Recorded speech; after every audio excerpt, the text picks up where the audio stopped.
Kimberly Crenshaw actually used it in her original Mapping the Margins paper to talk about the structures and contextual factors beyond just at the individual level that produce qualitatively different outcomes for historically oppressed groups compared with their more privileged counterparts. And so this is really what forms the basis of a lot of what we're trying to do now with SQIR.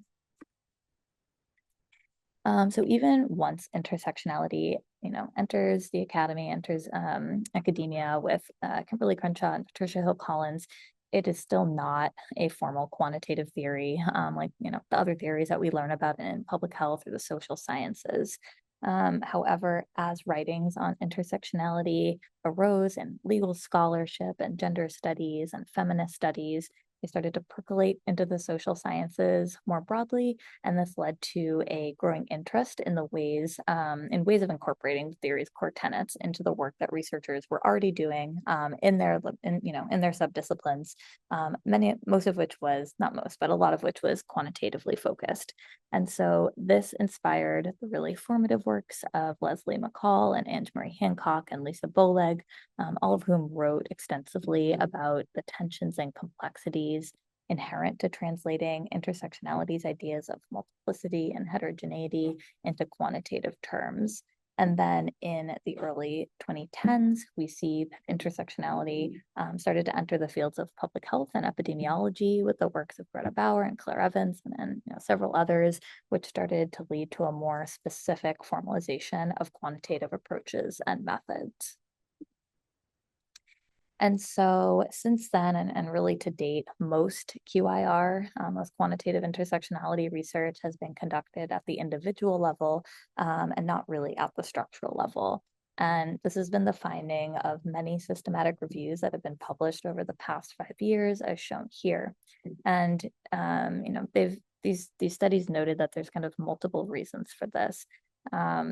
First and foremost is the fact that individual level analyses are relatively methodologically simple, or at least simpler than doing multi-level structural analyses. And certainly there's more data available for doing individual level work. But also we think that there's really an underdeveloped understanding of and engagement with the core tenets of intersectionality. And this is likely due in part to public health and epidemiology's emphasis on methods over theory. So those are the fields that are really putting out methods development right now, epi and public health, but the focus is much more on the methods and less on the theory.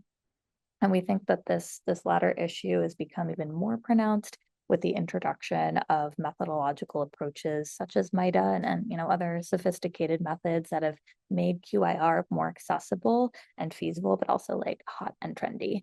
And so over time, this key tension has started to arose where on the one hand, descriptive work that quantifies intersectional inequities without looking at the structural drivers is definitely important and crucial, especially from like community health and a public health perspective.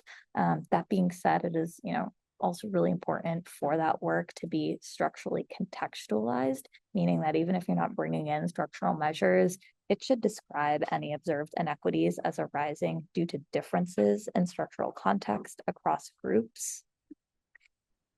But yet, so often QIR studies don't do this, and really its structural focus has ebbed and flowed. And too often we see work that is published that is really depoliticized, erased of intersectionality's focus on power and transformative action, decontextualized of historical, structural, and social context, reductionist.